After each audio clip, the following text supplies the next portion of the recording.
Hello people, welcome back to the episode of Relating Me and You and Me through YouTube, and here I am with another video which is actually about Cakey Makeup. Now festive season, wedding season is all around and we definitely want to look our best and we want to do those full glam tutorials that we keep seeing on YouTube. So I am here to tell you how you can avoid caking up your makeup throughout the day and still make it very long lasting. So it's going to be cake proof, it's going to be sweat proof, but still look absolutely beautiful. You can do your full glam without thinking that my skin is going to oil up or my makeup is going to look too heavy.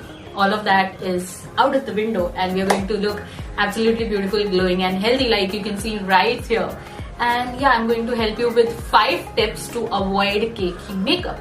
And now without me much blabbering, let's just directly get into the video. Let's begin. Now we are going to start with the first tip, that is doing a beautiful skin routine. If you want your makeup to look nice and healthy instead of cakey, you definitely need a full blown skin routine. You need to exfoliate, you need to moisturize, you need to hydrate.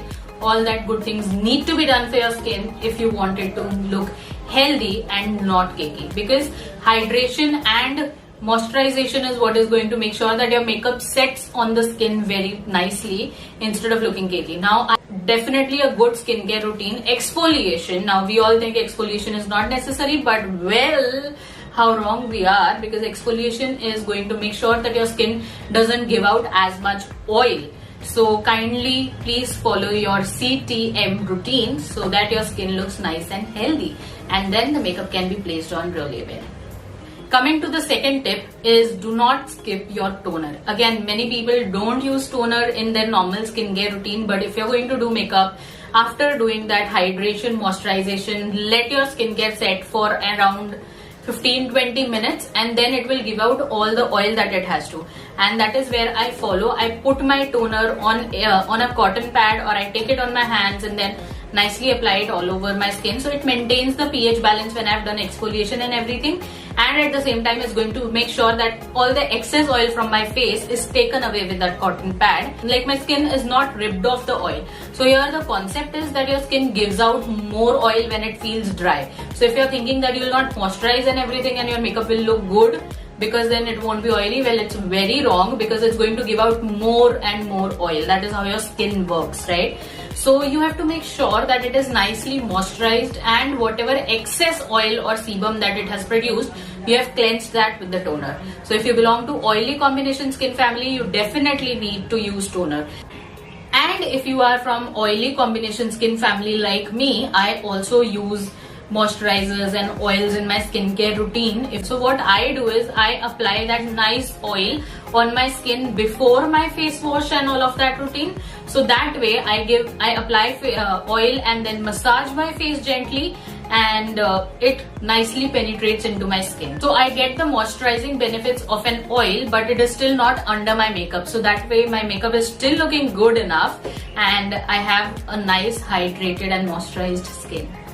And coming to the foundation routine. Now for this foundation routine, I have used the mattest foundation, and that is this Huda Beauty For Filter foundation. This is the original one in the shade Custard 220N. And if you don't know, this is the most matte foundation that you can find in the market, and this can turn easily cakey if you don't use it in a correct manner. And for the longest time I've used it wrong and I didn't like it, but eventually I understood how to use this foundation. So what I do is I take 1 to 1.5 pump, and I'm not going to start applying directly on my face.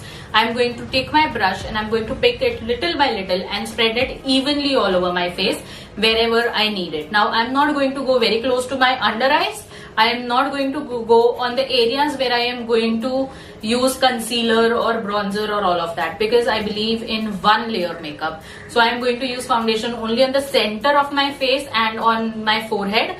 That's the only region. The circumference I'm not focusing too much on, and under eyes I'm not focusing too much on, because there are different products that's gonna go there. So for my foundation, I'm just going to nicely distribute it with my brush, and then I'm going to put a nice spritz of a setting spray so that that foundation is really going to hold to my skin, and then there'll be no oil coming out of my skin.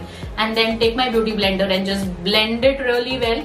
That way it is going to make sure whatever excess foundation is there is absorbed by the beauty blender, and I have a very thin even layer of the foundation which looks absolutely stunning.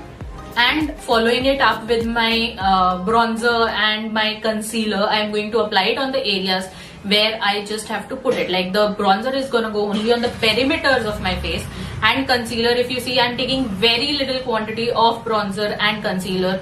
I make sure I spread everything evenly on my hand before going to my face, so that there is no excess product on one place, because then it gets very difficult to, you know, distribute it all over. So my makeup is very thin and single layered.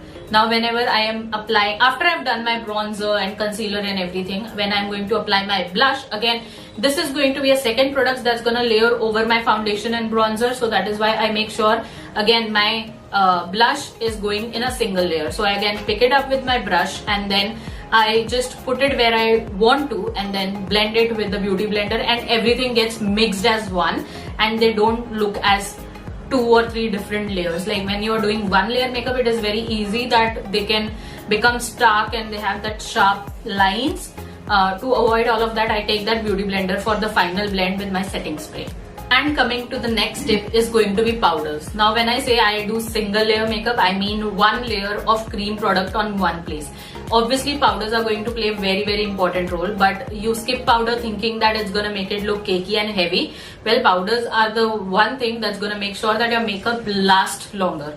So powders are important, but again make it one layer. When you want to apply bronzers, apply it only where it's necessary.